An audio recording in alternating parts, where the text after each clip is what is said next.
back to the point of, getting tossed in the deep end, I'm doing stand up for about 2 years. I think I'm the fastest comic to ever get a network special at Showtime. So I was like, no, for the most part, people are like, oh, this guy's been doing 2 years. This is good for him. No, man, when you do that, what happens is it actually pushes you further away from them.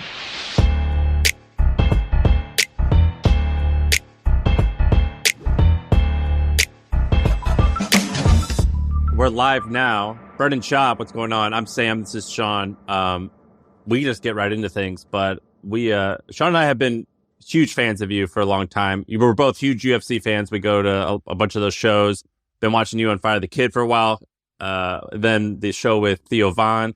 Yeah. That was awesome. So we've been fans forever. I think we each actually might have a Thiccc Boy shirt. I love it. I don't have the shirt, just the body, actually. So I'm a real fan. I went all the way. Thicc's in the heart, fellas. Thicc's in the heart. I don't drink. Otherwise, I would have your whiskey. But, yeah. But you do lots of stuff. I'll kind of give what I know about you. But basically, you're from Colorado, played a little bit in the NFL. I don't know if you actually made the cut entirely, but you were very serious for the Broncos. Went into the UFC. You did awesome. You knocked out some great guys. Yep. And then you got into show business via podcast. So you originally were just on Joe Rogan a bunch, eventually launched your own thing. And now you have Fighter and the Kid, but you also have 3 or 4 other podcasts, right? That I don't know how big are they? I mean, I know that you have hundreds of thousands of subscribers, and each video gets hundreds of thousands of views. But I actually don't know how big the empire is. Yeah, sure. So just going back to the football. Yeah, so I played at University of Colorado for the Buffs, who they just got Deion Sanders. So I'm excited about that. And then I had a cup of coffee with the Buffalo Bills, and I got there and they're like, we're all set on slow white guys. So that broke my heart. And then then from there I was selling supplements door to door, Pursuit of Happiness style. And then I started training in jiu-jitsu and boxing. And then next thing you know, I'm fighting grown men in a steel cage in my underwear. And then 2 years after I started training, I was in the UFC. I made it through the Ultimate Fighter, where I was a finalist there. With Kimbo Slice, right? Yeah. Yeah, it was the biggest season with Rashad Evans and Rampage Jackson. So, yeah, and then, shortly after that, there's a common theme in my life. It's I get put in the deep end, man. It goes 0 to 100 in every aspect of my life. It's just this common theme throughout my entire career, whether it's comedy, football, fighting, whatever it is, podcasting, I get thrown in the deep end and I got to figure it out. So, I was in the UFC, and then probably 2 years in the UFC, next thing you know, I'm ranked top 10 in the world, and it was terrifying. But then slowly after that, I moved to LA because I grew up in Venice Beach in the summers at my uncle's house. When I was a young boy, my dad would always bring me out here for the summers. So I always felt, a weird connection to Los Angeles. So once I could make the move, I made the move, and then I started a podcast. This is damn near 11 years ago, 12 years ago, I started a podcast called The Fighter and the Kid with Brian Callen.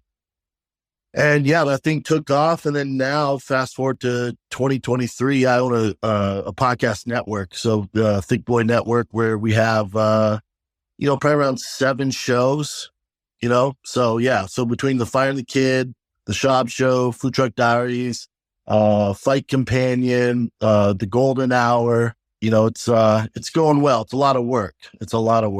Yeah, your output's pretty insane. And the thing about you said you got thrown in the deep end, and you're kind of right. Transitioning from football to UFC was a really short transition, and then you're doing it at the kind of the high level. You're in the actual UFC. It takes most guys a long amateur journey. Then they go to a small promotion. Then they go to a bigger promotion.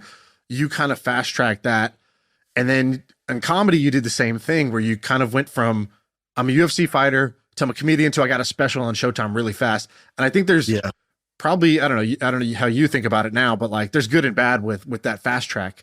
On one hand, you learn fast. On the other hand, you kind of get your ass kicked because you're pushing the boundary further than maybe you were ready for or had done. And you're learning publicly. Yeah, there you go. Correct. So it's, in hindsight, looking at it, even when I was in the UFC and in comedy, I wish I had people around me that went, slow down, man. Now in fighting, you don't really have that option. Once you're in the UFC, it's the big league. So they call you with Mirko Cro Cop or Matt Mitrione or, Brock Lesnar. You got to take the fight. So you really don't have control there. I could have been smarter about making decisions, but I was young, and had a lot of belief in myself. And, eventually that experience catches up with you. I was a lot more athletic than a lot of those heavyweights. That's why I excelled so fast. But again, that's a blessing and a curse, because you get to a level where you're fighting these vets with 40, 50 fights, and they've seen a athletic dude, with a good right hand and, good wrestling. But, eventually, you're this cheat code and it catches up to you, and there's nothing replaces the experience. So that was a blessing and a curse. A blessing as far as I was able to transition, get out and build a fan base and go into something I've always wanted to do. And then in comedy, really, it's true. When I started comedy, I have some great mentors, and Joe Rogan's like a brother, and Brian Callen and Theo Vaughn and Tom Segura and Bert Kreischer and Joey Diaz. So I have just this plethora of just amazing comics that I was around. And I was always, I'd go to dinner with them and do all, the podcasts with them, make them laugh. And they all encouraged me to do stand-up, which I, always wanted to do since I was a child. So everyone told me it's going to be 10 years before you find your voice. I'm like, yeah, I'm never scared of hard work. Let's do it. So the issue with that is, I get catapulted. Instead of doing open mics, one of my first things I did was, Chicago theater, the Vic Theater, which how did you even start? Because it's a big jump from, oh, this dude's funny when we hang out, cracks jokes, bust ball. Oh yeah, this guy's good. He's a funny guy. To you're on stage and you got to do a set. It's like a different thing altogether. And me and Sam, we try to we try to be funny in our little pond. It's like you don't have to be that funny to be the funniest business podcast. So we're a dwarf among midgets, is what we are. Yeah, it's like everyone has that funny uncle at the party, and if your brother's like, man, I think you're really funny. There's a big difference between your family and friends going, oh, you're funny, man, you should try stand up. And then Bert Kreischer, Joe Rogan, Joey Diaz, Brian Callen, Chris D'Elia, and Theo Vaughn going, dude, you need to do stand up. But what did you even do though to develop that first set? Are you reading a book? Are you just going to Joe Rogan's house with a notepad and being like, hey, how do I write this shit? No, it's like sink or swim. So, I had my 10,000 reps on podcasts with comedians, keeping up with them, making them laugh, being, really quick at it. And then really it's almost the perfect situation in order to get started in stand-up, because the Fighting the Kid got, so popular. We do live Fighting the Kids. But remember, Brian Callen's been doing comedy for 30 years. So when we got offered to do a live Fighting the Kid, I told Brian, I'm like, you ever been to a live podcast? They suck. It's two guys on the mic. They're the worst, dude. And Brian goes, no, man. No, I've been in show business for 30 years. We're going to do a performance. So I go, okay, what do you want to do? So we came up with this whole idea to make it a show. And Brian at the time knew I wanted to do stand-up, but he didn't want to, I guess, scare me, because it is scary, especially doing in front of these sold-out crowds when most people are doing open mics with 15 other salty comics, So for me, doing it in a sold-out crowd, Brian go, all right, here, because Brian was always late to the podcast. I'm very professional. I'm not late. I'm never late. And whatever, 12 years of podcasts, I've never been late. It's not what I do. So Brian would be late and he used to drive me nuts. I used to roast him every time he come in late. He goes, all right, so our first live show, let's keep up with the theme. We're going to pretend I'm late. I'm not there. And you got to start the show by yourself. So you're going to tell a story for 10 minutes and I'll come in, you get all upset. We do the whole act. I'm like, all right, cool. I'm like, I can handle that. So I tell a story because I was good at telling stories. So that carries on for, 4 or 5 shows. And then again, we're at, I forget, probably Portland or Seattle, some sold out theater. And I'm backstage before the crowd. I'm pretty nervous. I tell Brian, I go, man, I don't know what story I'm going to tell. And, Brian was like frantic. He was, again, he's looking for something. He goes, what? I don't know what story I'm going to tell you. He goes, what are you talking about? Story? No, you're doing stand-up, dumbass. I was like, oh, and then it just clicked. I'm like, oh, so storytelling. You just told me that because you didn't want to scare me. He goes, correct. You're doing stand-up, dude. And I was like, oh, that's what I'm doing. So shortly after that, I come to the realization, like, this is stand-up. It's just your way of doing it. So then we do a live Fight of the Kid at the Comedy Store, the world famous Comedy Store, which as a kid was like, the Mecca. It's like Madison Square Garden for basketball. So we do the Comedy Store, goes great. And then 6 days later, I'm driving. I get a call from the manager of the Comedy Store, Emily, and she calls me and she goes, "Hey, Brad, this is Emily at the Comedy Store." I go, "Hey, how you doing?" She goes, "Great show the other day." I'm like, "Thank you." She goes, "Hey, we're seeing if you'd like to do a set in the belly room. Give you 6 minutes." I go, "Let me call Brian Cal and see if he's available." She goes, "No, dumbass, just you. You had a great set the other night." I'm like, "Me? You want me to do stand-up at the Comedy Store?" She goes, "Yeah, it's in the small room, the belly room, but if you want 6 minutes, it's yours." So I was like, "Say less." So I did that. And then there was just, that was in 2014, 2015-ish, like early 2015, probably right around end of 2014. And then just, you get that bug and then it's off to the races, man. I knew it takes a lot of work, but back to the point of, getting tossed in the deep end, I'm doing stand up for about 2 years. I think I'm the fastest comic to ever get a network special at Showtime. And, I just, in my eyes, I thought at the time, I'm proud of that special. Don't get me wrong. I challenge any comic who's been at 2 years to do a network special and have 60 minutes, Now, is it as good as Bill Burr's special? No. But in my head, I thought people would see that and go, "Oh my God, for only doing 2 years, look at this guy. Think how much better he's going to get in 4 years, and 5 years, and 10 years, and where's he going to be on 15 years? But a lot of people don't have that insight. They don't give a shit about that. They don't see it like that. And again, this is a while ago, so I was young, and I always, it could be an asset or it could be a huge gaping hole that I have, but I always see the best in people in society. Like I don't pay attention to hate. Everything's all good. I gravitate towards positivity. So I was like, for the most part, people are like, "Oh, this guy's been 2 years. This is good for him."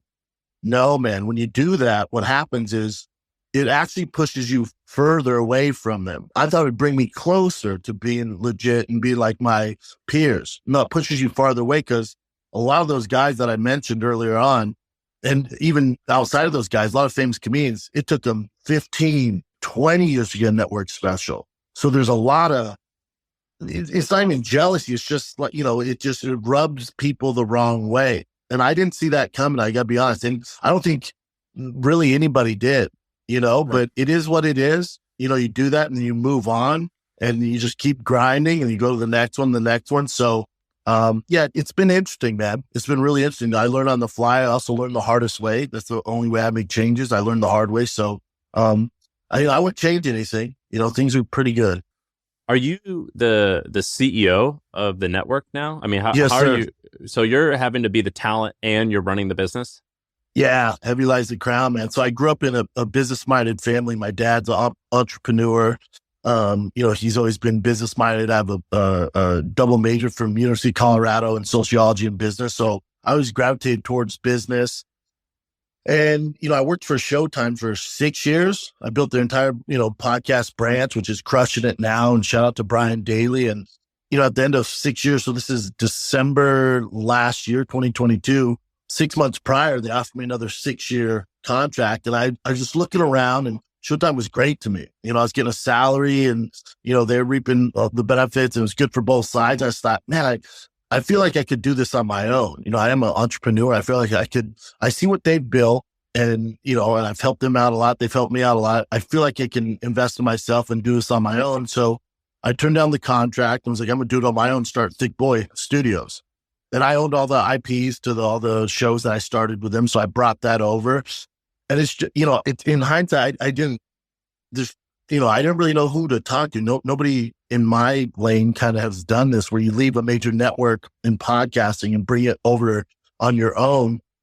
And it's a different animal when you're not only talent, but you're also running Did you the raise business side. money for that, or did you just self-fund it? What'd you do? Yeah, self-funded it from all the other shows and stand-up. I just put all my money into that. And so then whenever I start a new thing, I'm like, people are like, "Oh, congrats." And I'm like, ask me in a year. Like, we'll find out. What's going to be fun to find out, like, this is either a bad idea, it's an all right idea, or it's an amazing idea. We'll find out because, I go into things relatively blind. Like, I don't do a ton of research before I go into things, but I got confidence I'll figure things out eventually. But the reality is that some ideas are better than others. So a year in now, owning your own podcast network, is this a bad idea? Good idea, or is it an amazing business? I think it's still too early to tell. Meaning we're a year in. Financially, am I making more money? Yes. But, that can't just be the main focus, because my life's more complicated. I have less free time. So what's that worth? So there's like these pros and cons I didn't think about, because at Showtime, I was the talent. I would create shows. They would make it happen, and they would have the employees and the creative team and the producers and the editors. And I would come up with ideas. They would execute it. I would sit down, knock it out. Great. Get paid for that and move on and just not worry about the next day or the next week. Now it's a little different. Now, I would say one of my biggest kind of faults is not like I'm a control freak. So I need help and I'm getting there. And I just, you want somebody to care as much about your business as you do. That's impossible to find. And, with Showtime, they're CBS. So they're doing all the right stuff as far as hiring and, and bringing in the right people. And I didn't take that in consideration. Like hiring, how hard it is to find good employees and people that actually care and can get the job done. They mold with the team and gel with the team. So it's just those kind of dynamics I didn't even think about. And then also when you're at Showtime, for 6 years, and we started with 0 subscribers, and then 6 years later we're at like 600,000, well-known in the space. We're up for awards. You're starting from dead zero again. So that 6 years that you built for them, that doesn't come with you. I don't own that Showtime page. That's there. So you just start from zero again. I think we're at like 160, 170,000 now a year in, which isn't bad, but it's, it takes time to keep chipping away. So what about listener, like Shaan and I, the metrics that we know is downloads, which is when we describe downloads as like Spotify, YouTube, and also iTunes and all that shit. What's the size of your biggest show? I think is Fire and the Kid. What size are you guys at now for that? We look at it per episode, because otherwise you can get a lot of downloads if you just pump out more and more episodes. Like per episode is the real deal for these shows. Well, see, so Fire and the Kid and the Golden Hour, which is formerly known as King of the Sting with Theo Von. So Fire and the Kid and King of Sting, even though they're on the Thiccc Boy network, those haven't changed. They're just under my banner. But those weren't part of Showtime at all. Showtime was Below the Belt, which is now the Schaub show, Food Truck Diaries, and some other shows. And then I wasn't doing Fight Campaign with them. That's all new. So, I would say probably cut my audience in half, probably in half. And what's the Fighter and the Kid at? Fighter and the Kid, I mean, now we're going down, you're going down a different road, because there's factors there that have, caused that show. Like, when you're doing it for 12 years, it's like this, it's like this. So, we've been as high as 600,000 an episode, as low as 100,000 an episode. So that, and it's, there's been some outlying factors, that cause those issues. So, and then with the changing of King of the Sting with Theo leaving, you're talking about a whole new show. So you start from scratch again, because you start with Chris D'Elia and Eric Griffin. It's a completely different show. The dynamic's completely different. So you're reintroducing that show to kind of although there was an audience there, I think we're at 500,000 subscribers. Those 500,000 subscribers were there for Theo Von and Brendan Schaub. So when you go, all right, well, here's Brendan and Chris D'Elia and Eric, some people will know we like the dynamic with Theo and Brendan. So that's fairly new. That's about 6 months old. So, that one's probably around 150, 200,000 just on YouTube. But I think a lot of people in podcasting, because it's the thing in 2023, is they look at YouTube. Audio is king. For the most part, people listen to podcasts on their way to work or when they're at the office. Nobody's sitting down watching a podcast for 2 hours or 3 hours, however long your podcast is. The audio is key. So my main metric that I focus on is always audio. Now, if audio starts to go down, we got problems. Yeah, we're at like, when we'll have guests on every once in a while, and they'll be like, "Are you guys big?" And they'll just look at the YouTube, and like our YouTube only gets like 30,000, 20,000, all the way up to 200,000 per episode. But then our audio, it's like consistently 100, 200,000 ish or something like that, like consistently every single time. And that's crushing it. And I'm like, no, it's pretty big. It's just like you can't see those numbers. But our audio, I mean, it's like that's like as true to subscription as you can get because it's just consistently a big audio's reach. king. Yeah, audio's king. But this new generation of podcasters coming in, you see the Logan Pauls or the Andrew Schultz of the world, and Rogan was massive on YouTube, but it's again, and I don't know what Logan Paul's numbers are as far as audio. Logan Paul's a buddy. I guess I could find out, but because he's a YouTuber, his numbers are massive on YouTube. I'd be curious to see what his audio is like. Cause again, audio is king in podcasting. So I never focus on YouTube too much. Now, if there's a decline, you're like, all right, we got to figure this out and we'll work through it. But if my audio's solid, I don't, there's no red flags. What's your ambition level in terms of this business? Like, are you thinking like, I think we can get to 10 million in revenue, or is it like, I want to exit for 100 million. I think we can get to 50 million in revenue. Where's like your, not quite North Star, but like your 2, 3, 5 year goal? Yeah, that's a great question. Rob Dyrdek's a good buddy, and he's such a, I don't know, you got Rob Dyrdek would be great for you guys. We've had him on and he killed it. We were I think we were a little bit early in his like public business persona, and we had him and he blew us away. He was amazing. Yeah, I've known Rob for years. So I always knew he was this like savant when it comes to business. He makes so many great decisions, and he came into the Thiccc Boy studios here in Calabasas, and I was probably, I don't know, 2 or 3 months into it, so you're still trying to figure it out. And he's looking around and he's like, man, this is cool. And he's asking all these questions. They kept going, what's your goal? What's your goal? What's your goal? And finally, I think he was even on there. I'm like, you gotta chill, dude. I was like, let me get to cruising altitude and get to Wi-Fi before I start figuring out goals. Like this thing's just taking off. Once I get to cruising altitude, I'll let you know the goal. So we're kind of getting to cruising altitude. I don't know what the goal is. I think once I get to the network where I think it could be at, then I would start looking at other options. But the other thing I would say too, as far as business, whether it's whiskey, merch, whatever it is, even stand-up podcasting, I've never done anything for money, ever. I do it because I love to do it, and it's fun for me, and it's what I want to do. And if it makes money, fantastic. Man, that's great. But if it doesn't, all good. It's something I want to do. So hopefully this thing goes great and makes a ton of money, and I can retire. When I say retire, do less shows, but with just more money in the bank. But I love doing it. That's why I started it. So hopefully, when we do this show in 3 years or 5 years, I'm talking to you guys and we're celebrating some big moment. But I couldn't tell you what that looks like, and that might be a problem. I mean, you guys are the business guys. Is that a problem that I don't have some sort of end goal here? Even though I'm a year in. So I don't think you got to have an and like what people want, like a 5-year plan. And you're kind of taught this at a young age. Like you're 18 years old. What you going to major in? I was like, dude, I don't know. I don't know shit about shit yet. And so people are often pushing for that. It's great when you have it. So I always say that if you know the direction you want to go, the outcome, it's great when you have it. But the reality is most people don't have it right off the jump, and that's totally normal. You just got to get in motion, get momentum, because as you start going, you'll start navigating. You'll get a better vantage point. It's like you start climbing the mountain, you're higher up, you can see more, and that'll give you a little more. But what I do think helps is a vision for your life. So a vision for like what do you want to do with your life, your talents, or like, so for example, I might not know, I'm trying to hit this revenue target, or I'm trying to sell in X years or whatever. But I do usually know, man, it'd be fucking awesome if. Dude, what if my job was I literally get to sit down with my friend Sam and we just shoot the shit about business? And what if there were millions of people listening to that? Wouldn't that be cool? Yeah, all right. That's literally when I started this podcast. I was walking around with a friend. We had just signed the paperwork to sell my first company. And he was like, what do you want to do next?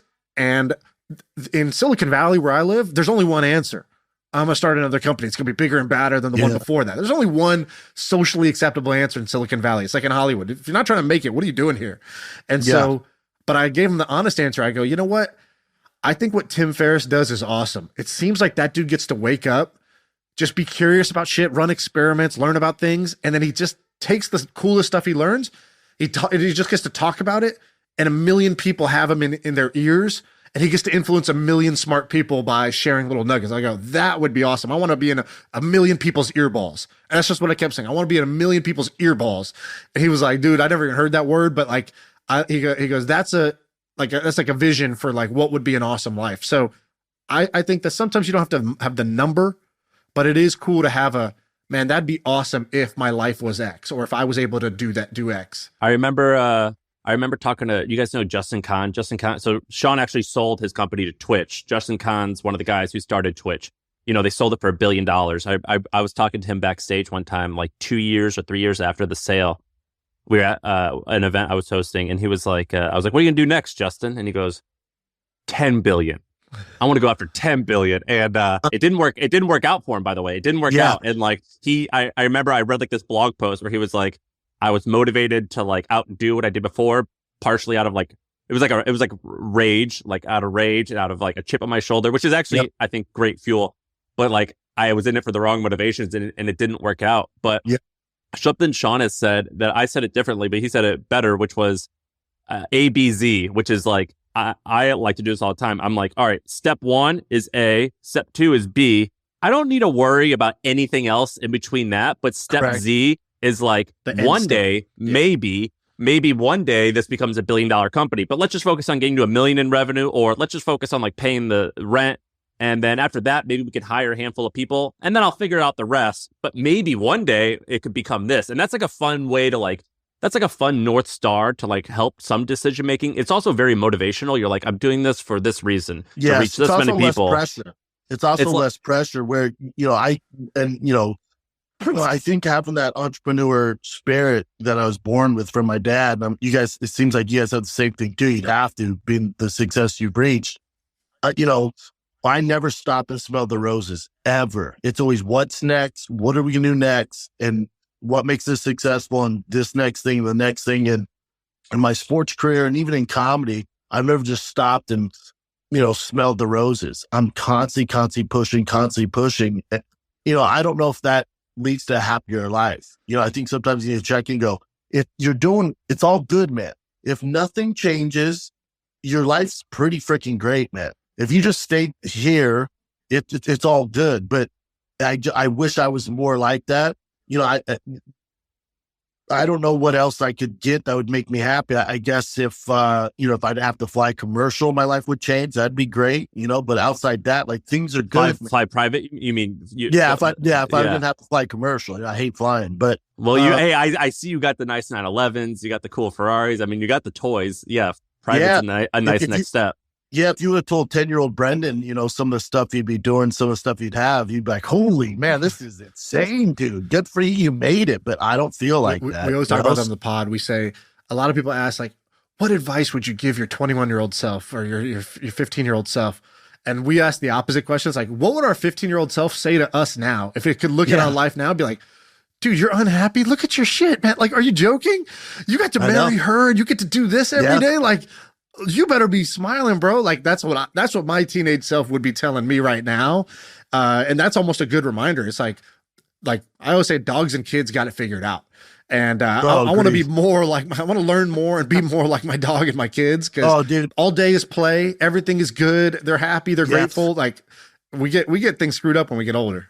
And do you guys have kids? I got 2 little ones. Yeah. I have a 7 and 3-year-old, and I don't think I've ever been as happy in my life as my 2 boys were yesterday. I bought them 3 lizards. I was like, man, if I could just that level of happiness one time, bearded lizards, one time, my life is complete. Yeah, kids give you a different perspective on things, man. I might be stressed out about work or something. I come home and that stuff goes out the window. There's nothing better than being a dad. Tony Robbins, if you ever, I don't know if you've ever been to one of his events or looked into his stuff, but like, most people think, oh, Tony Robbins, I don't need motivation, or that's like a cult thing or whatever. I've been to a bunch of them, and I found it really, really useful. It's a good, I don't know, I'm not very religious, so it's a good operating philosophy for life. But one of the things he says is he's like, you got on one hand, the sort of the science of success. And that's kind of, I think what you've kind of done well, which is whether I'm going into football or fighting or comedy or podcasting or now the business side, there's the science of success is basically like, there's an approach to set, figuring out a target, working hard every day, making progress, like taking it seriously, all that stuff. And then there's the art of fulfillment, and they're unrelated. And if you want to have like the complete life, you got to figure out, oh, just like I learned the skills of how to be successful, I got to learn the skills of how to be fulfilled. And the magic happens when you sort of integrate the two. Can you both like create new projects and try to be successful while being fulfilled? Because what most people do is they go for that success thing mostly from a point of view of like, trying to prove themselves, or it's like some insecurity a lot of times that will drive it. No, I love that. Yeah, I think, for me, I do a pretty good job. I'm trying to stop and smell the roses a little bit, so I'm doing a better job. My kids help me get there. And then I think a lot of mistakes that people make, whether it's business, entertainment, stand-up comedians, is, especially with social media now, that's why I'm not a big social media guy, is you can always compare yourself to somebody doing better. So for your friend that made $1 billion, next thing was 10 billion, because he saw a guy make 10 billion. So if you're constantly chasing that, comparing yourself to others, that's where the happiness never comes. So I try not to compare myself to the others, especially me, because my journey's so different than those guys that I look up to. So, my journeys can be different, man, whatever that looks like. And I just have to accept that, which I try to do. I was reading something yesterday that reminded me of you, Brendan, which was, I was reading a blog post. Sam put out this great tweet asking for what's the best blog post you ever read. And one of them was this thing called what was it? The Physics of Passion. And he basically goes, there's this thing called the Kool-Aid point. So he draws this graph. He's like, as you do shit and people start to like your work or admire you or love you or become a fan of you, it kind of grows steady. And then there's this point, he calls this the Kool-Aid point, where it kind of takes off. He goes, then you're going to have two groups of people. You're going to have a bunch of people that love you and a few people that hate you. And he goes, what happens is, and he goes, here's how you'll know you're there. People accuse your fans of just drinking the Kool-Aid. They love everything you do, but sight unseen, and they're Kool-Aid drinkers. That's how you know. Yeah, if you have people that can be described as that, you've hit the Kool-Aid point. Yeah, goes, I love that. on the other side, you're going to have people who want to tear you down, the haters, quote unquote. And at first they're always a small group, but they're kind of loud. And some people even support them and be like, "Oh, you're speaking truth to power. You're calling it like it is. You're kind of exposing this person or this brand or whatever it is." Yep. And you got both. And so I was reading that, and I knew we had this pod today, and I was like, "Oh, dude, he's lived that point," because you have, for people who don't know, you got a big fan base. You got a big anti-fan base, and the anti-fan base, I think, is on Reddit. I go to this subreddit a bunch, but I'm not it's weird. I like you, but I also find it funny. Like, they're so clever. These people are kind of dicks, so funny, but they're also funny in the same way. Like, it's kind of this double thing. I'm curious, like, for you, obviously that's like, it's probably funny for me because I'm outside of it. I'm not the person that's the butt of the joke in some of these cases, but me and Sam got maybe 1/100th of the, like, kind of the passion and hate that you have, because you've been doing this a long time. You've made it pretty big. But when I read our YouTube comments and I see something like that, it stings in the moment. But also, there's a lot of times where I'm like, they're not wrong. Like, there is some truth to where they're being a dick about it, but there's some truth to where what they're saying. I could see that. I'm curious for you, when you hear about the sort of the stuff on the subreddit, or you check it out or whatever, do you have any moments where you're like, all right, they're kind of being mean about it, or they're being a dick about it, but there's some truth to what they're saying? I'm sure. I don't, in all honesty, I don't pay attention to it. I think it's a bad thing whether you pay attention to the negativity or the positivity. Yeah, I think you just got to keep doing your thing. My heroes growing up didn't live this world, so it can't be healthy. I think we'll find over years how it affects the brain, how it affects creatives and businessmen who do pay attention to that stuff and read the comments and stuff like that. So I don't want to be that sample size. I'm not going to be. You're not trying to get that digital CTE of reading comments every day. I already have enough CTE, man. I'm about to ride my Porsche off the PCH. But I think with the Reddit group, it's interesting because the watch everything you do, and there's some things that I'm on board with, and then there's a small select group on there who are just evil. So there's difference between hate, which I get. I give you a lot to hate on. I do a lot of content. I make a lot of jokes. I offend a lot of people. I get that. You don't get to a certain level without getting a lot of haters. You just don't. If you look at Logan Paul, Drake, LeBron James, name the massive celebrities that we have in this world. There, and you go online, you read their comments, or my buddy Joe Rogan. Nobody, I don't know anybody gets more hate than that guy, but he gets more love. I'm in the business of likability. So if you watch my podcast, you buy a ticket to my stand-up, you buy the merch, you buy the whiskey, you're a fan. And I make a living off likability. So I don't give the hate energy. As far as the Reddit goes, I get it. And some of them are really funny, and I appreciate those guys, whether it's good or bad towards me. It gets a little dicey when they want to. I don't understand when they cross the line when it gets into my personal life. Right. It's like, I'm not Tom Cruise, dude. Why the fuck you give us? Who cares about that stuff? And thank God my wife, she's been with me since I was in the UFC. So when you're fighting UFC, you get a lot of love, you get a lot of hate. There's no in between if you're doing it right. So she's conditioned to that. She doesn't pay attention to it. She doesn't care, at this point. So thank God for that. But the only time I don't like is when they make it super personal. It's about the kids. It's about, certain things. But, nobody's harder on me than myself. There's nothing they can say that I don't tell myself, usually on a daily basis. And trust me, it's way worse, whatever they're putting out. So although I get it, I appreciate it. And, I just don't give it energy. I think one of the things that I have going for me is, I post and ghost. I don't pay attention to that stuff, but then I'm also, I'm on the road, whatever it is, 30 weekends a year. If I get done with this interview, I go get coffee. I can't go down the street without somebody saying, "Hey, Brendan, love you, man." So that's real. That's what I care about. Social media, it's a factor for sure, but it's not the end all be all. I think when people realize that if you're walking down the street, 1 in 10 people are on social media, especially on Twitter, that you can't give your self-value, your self-worth of what social media is, you're going to live a much happier life. So that Reddit group, they're going to do their thing, and that comes with the territory, and I was built for it. That's why God gave me big shoulders. But, they're going to clip that. They're going to love that one. Yeah, I think I was built for it. And then also you look, if you look at me, I know, I probably look like the guy that bullied you in high school. And they'll use some of that, like, oh, Brendan's a bully or whatever. And I know I look like the guy, but if they actually knew me, these people know me. They've never met me. They're not buying tickets to a show. So I don't give it energy, because if I did, I wouldn't have a business. I wouldn't have this house that I'm talking to you guys in right now. So, I think the lines get blurred where it's like, oh, he's a big, strong guy. He's fighting UFC. He can handle this. There's no limits. Everything's off limits.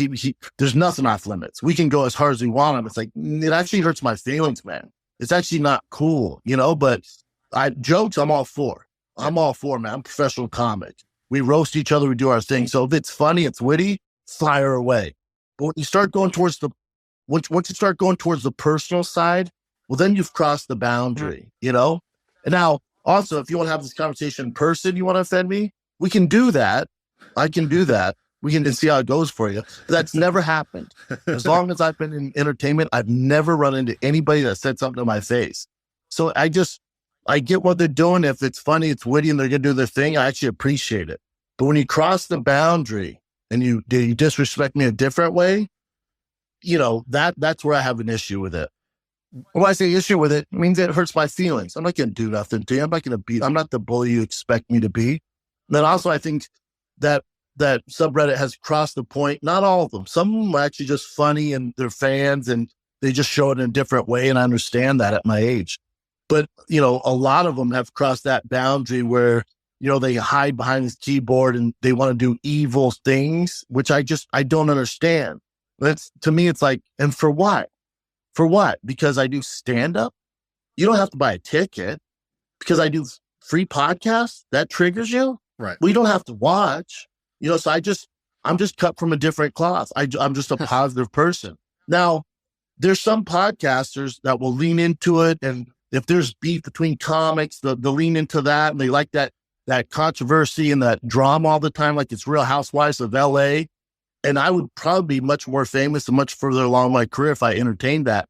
I just can't do it. Sometimes I think, man, I should try that. It's just not what I do. I don't like being negative. I'm a positive person. I enjoy helping people out. So, it's just, heavy lies the crown with that stuff, man.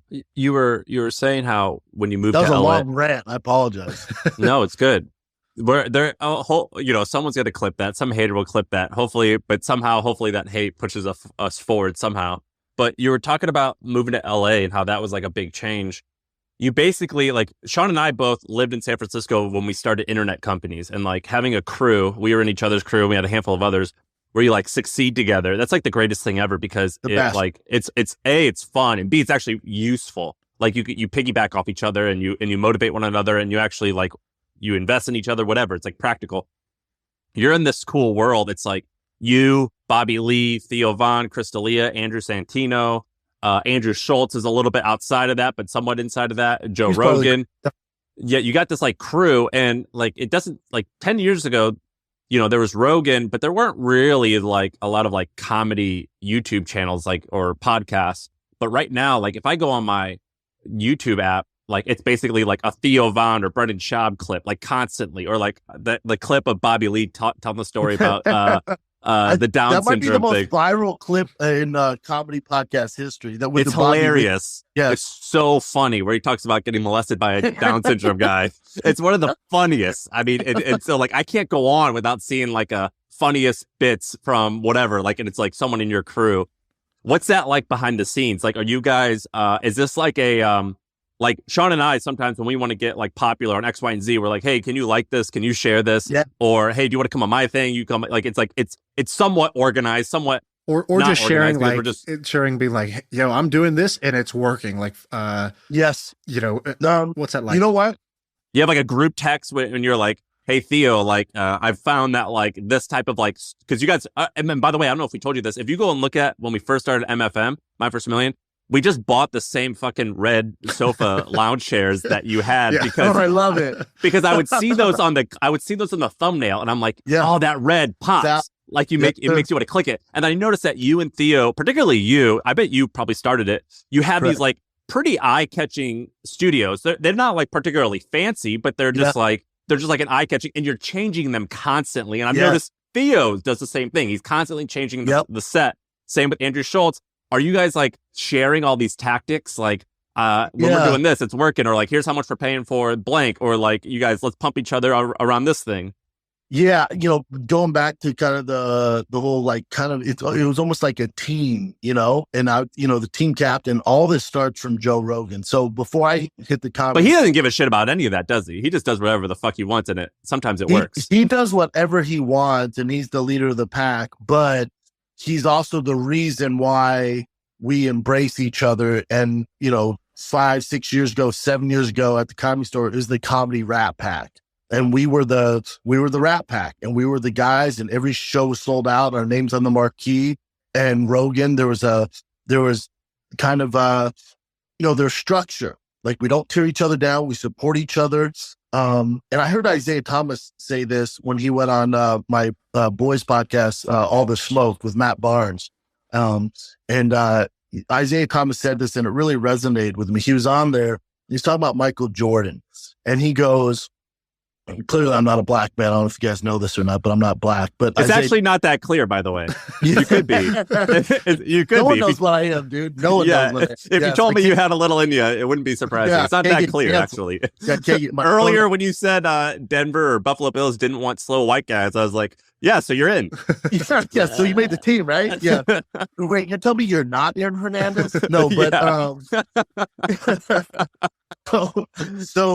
where was I? Oh, so we're this Comedy Rat Pack. No, you're saying Isaiah Thomas said something. Yeah, Isaiah Thomas. Yeah, so Isaiah Thomas said this, and I saw a clip that Matt Barnes posted, and I love those guys. I started with them at Showtime, and they're crushing it.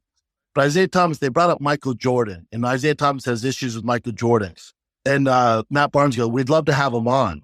And Isaiah's like, that's a tough one. He doesn't do interviews. Then Isaiah said, as an alumni from the NBA, as alumni, and you guys are alumni, we're this tight fraternity. And not only are we a tight fraternity that we've reached certain levels of the NBA in this lane that we're in, but we're also black men. And it is our duty to support each other. It is our duty to come on the shows and make sure you guys get views, make sure people get your name out there. That is something that it's our responsibility, being in this small group, in this small club, And back probably 7 years ago, Rogan, it was the same thing. It is your duty to come on other shows, to broaden the audience, to bring everybody into these great talents. Whether it's, back in the day, Find the Kid, outside Joe Rogan, Find the Kid was the launching pad. If you go through it, you look at Tim Dillon, Andrew Schultz, Santino, Theo Vaughn, Chris D'Elia. You look at all the people that came on there and just exploded. Now, is it because the Find the Kid audience maybe helped a little? It's because those guys are so goddamn talented.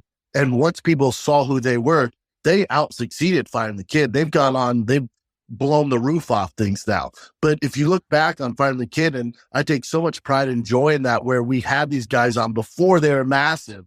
And as Isaiah Thomas says, it is our duty to do that. So that resonated with me. Now, this is 7-8 years ago, even 10 years ago when Find the Kid first started out, we'd have all these comments on stuff like that. And then the pandemic hits. The pandemic hits, and the leader of the Rat Pack leaves. Joe Rogan leaves, and the Comedy Store shuts down. Comedy LA shuts down. Then Tom Segura leaves. And then Joey Diaz leaves. Then Tim Dillon leaves. Then Theo Vaughn leaves. And then Brian goes through some bullshit Me Too movement, and he has to leave. And Chris D'Elia goes through some bullshit Me Too movement, and Chris D'Elia has to leave. And I'm on this island by myself. I'm like, whoa, where's everybody? I thought, all right, the troops, although we're not in LA, we got to rally. Let's rally around each other. And it broke my heart, man. It broke no, those days are over, dude. You got to figure it out on your own. Those days are over. The days of, being in the hallways at the Comedy Store and the Improv and the Ice House and the Laugh Factory, where, hey, podcast tomorrow? Yeah, podcast tomorrow. Those days are gone. They've made it. Everyone's in their lane. You got to figure it out on your own now. And it's weird because, I was at the Comedy Store last night, and I always have this, it takes me a while. I sit in the parking lot for a while because it just kind of reminds me when I pull up now that I used to pull up and Rogan would pull up in his Porsche, and we'd park next to each other. We'd talk shop about the cars and what's next. And then Santino would pull up and we'd talk to him, and Chris D'Elia, and then Brian would pull up, and Bobby Lee and Theo, and we'd be in there. And it's like college. It was the best. It was the absolute best. And I wish 5, 6, 7 years ago, somebody would have tapped us on the show and like, hey fellas, in 2 years, this is all gone. I didn't realize at the moment that was the golden age, and what we were doing was so special. We took it for granted. And I didn't realize at the time how special it was. In my theater where my fish tank are, and like my man cave, I have 4 pictures from those days. I just put them up probably, when they were done 5, 6, 7 years ago. I didn't realize that in that picture, in that frozen moment, that was the best time ever for me, as far as just being in that symbiotic like team. It was such a team, man. Yeah. There's a special moment. Now everyone's doing well. We still talk, we have our group chats, but as far as like, seeing each other all the time, like those days are over, man. And it's heartbreaking. Yeah, it's important to have one of those like pay it forward cultures, because it's like that. I think Silicon Valley has that too, which is there's not really that much gatekeeping. You can go to the most successful, richest guy in Silicon Valley. He'll give you time. It doesn't matter who you are. And if you need a favor, they'll give you a favor they'll give you either advice or money or an intro. And there's no like pay it back. It's all pay it forward, because they got helped by the person before them. And luckily that stayed together. Now, like you said, with the pandemic, a bunch of people moved out of Silicon Valley. So who knows what will happen now? It takes a little longer in our world to sort of see those effects. But I remember when I was in San Francisco, living in San Francisco, kind of on the come up, me and Sam met doing one of these like founder masterminds where we would get dinner for hours and talk like, okay, what are you doing? How's that going? What am I doing? How's that going? How can we help each other out? And it felt like, in Toy Story, when they go to that arcade and the little minions are in the machine, and it's like the claw selects one and takes it away. And that's like, they made it. They got the fame, the fortune, they got picked, but the other minions weren't pulling them down. They were like pushing them up, like, congrats, brother, go for it. You made it out. And because it's like that in Silicon Valley, you'll know somebody and they're broke for the 4 years you know them, and then they're worth $150 million overnight.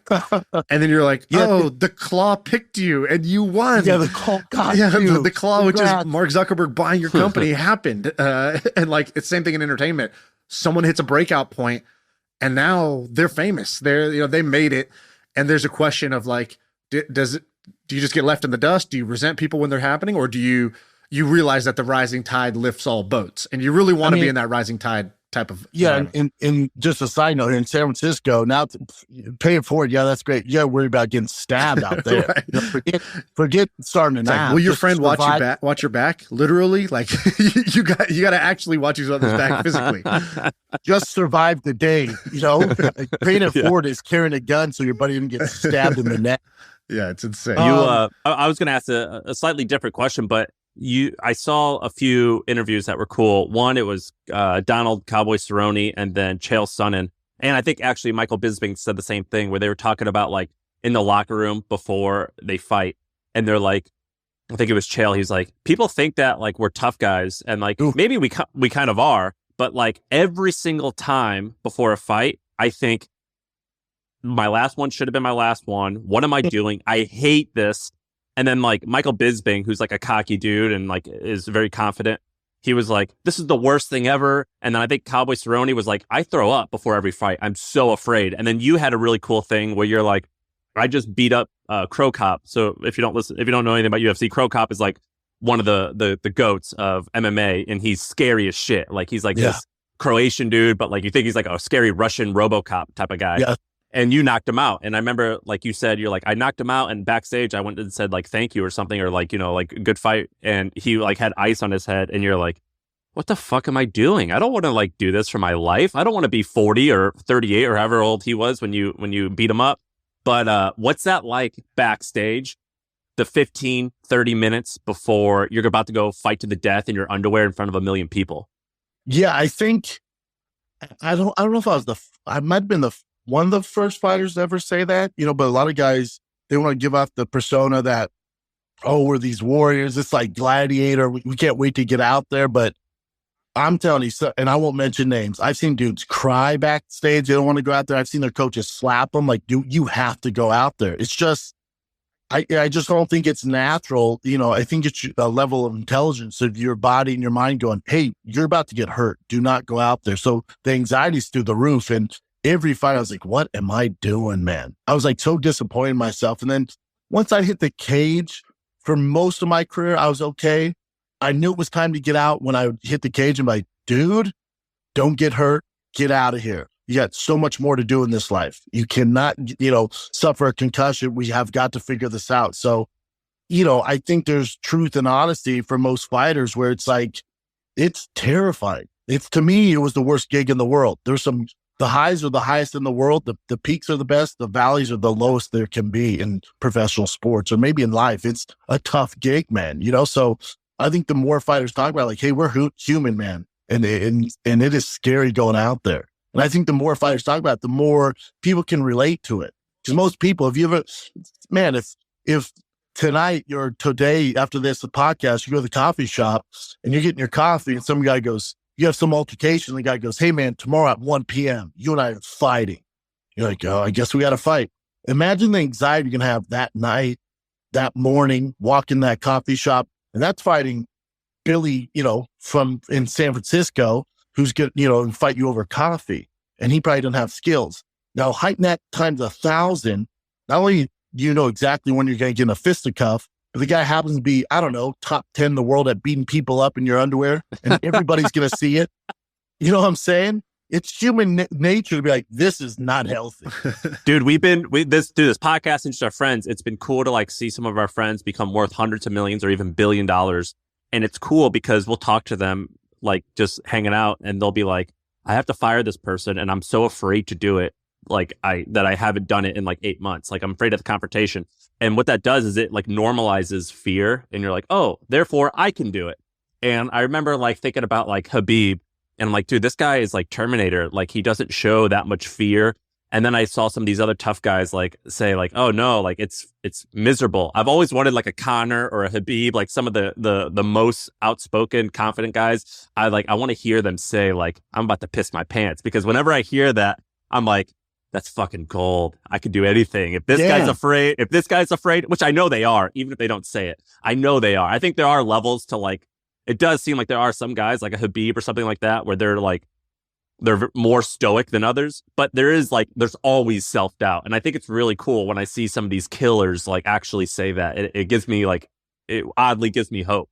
Yeah, I think it makes them human. I think it would do athletes just so much more in the public eye if before the Super Bowl or even after the Super Bowl, Tom Brady would be like, I'm scared shitless, man. That defense was good. I'm terrified to get hit and throw interceptions and fail. I just think more people would relate to it.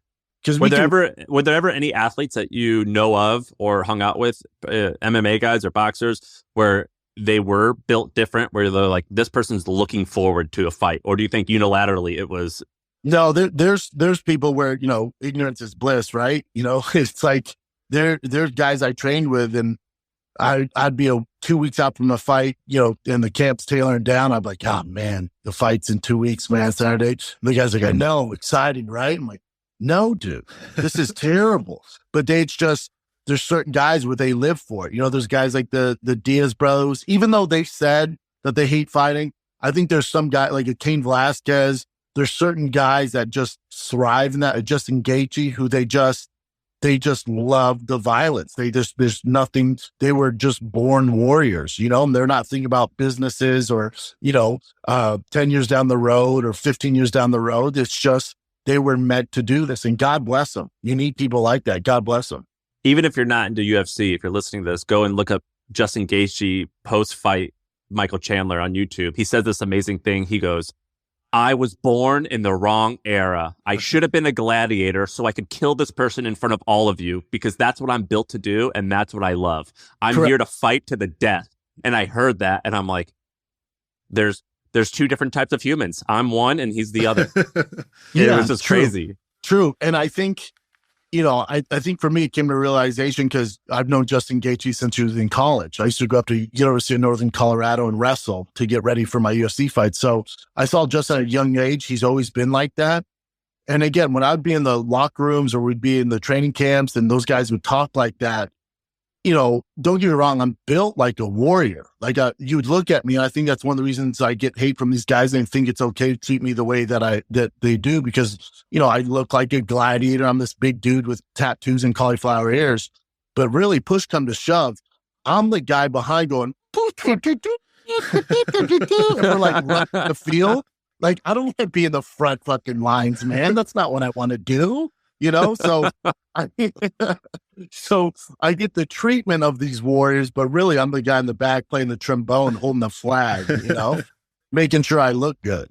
Shaan and I talked about this after Rose Namajunas, this UFC fighter. She before the fight, you see her saying, I'm the best.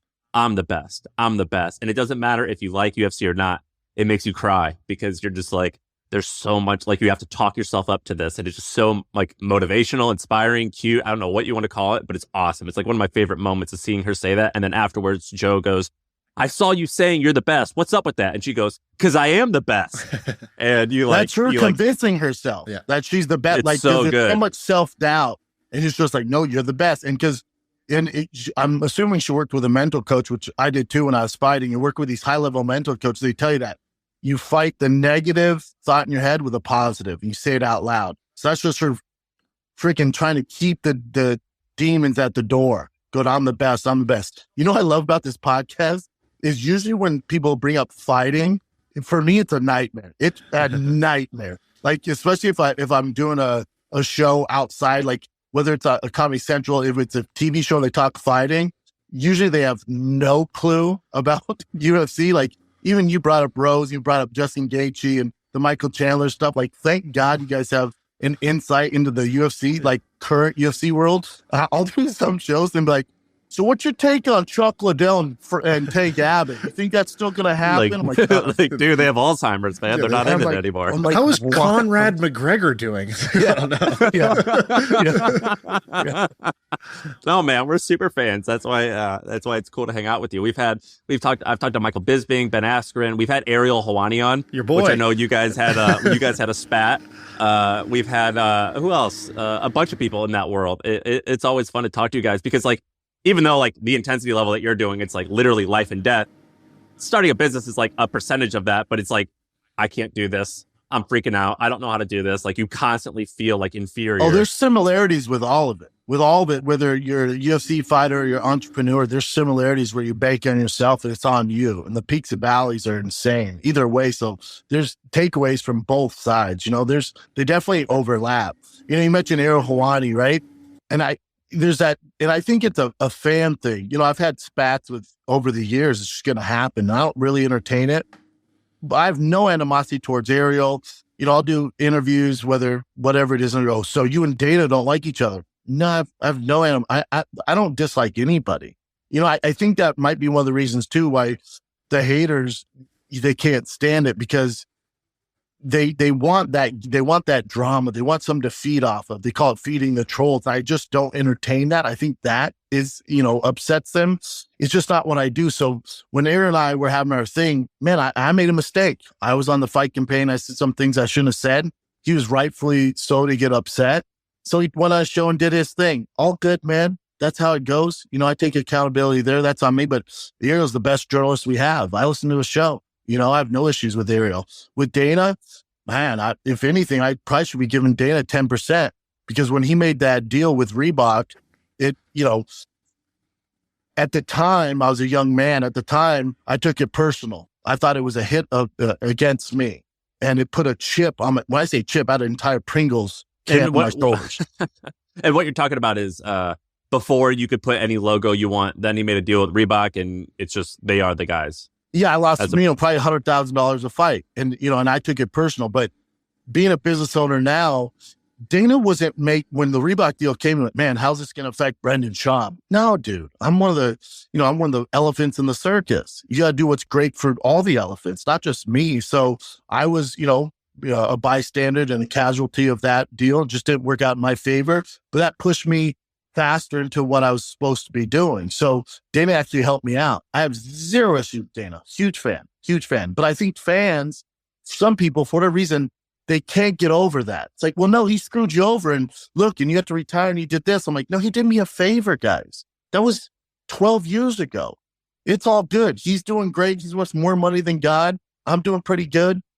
I have zero.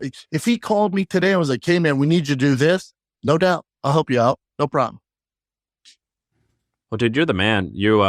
I said earlier that we had Rob on, and I knew Rob growing up as a skater, and then he came on and he like just surprised us so much. I think his video has hundreds of thousands of views that when we did with him, which is good for us. And you're kind of in that category where I'm like, I had good expectations because I listened to you a lot, but you're a lot more insightful than I thought, and I thought you were pretty insightful, and you're just a good guest. Maybe next time you'll have a better setup instead of just being on your iPhone.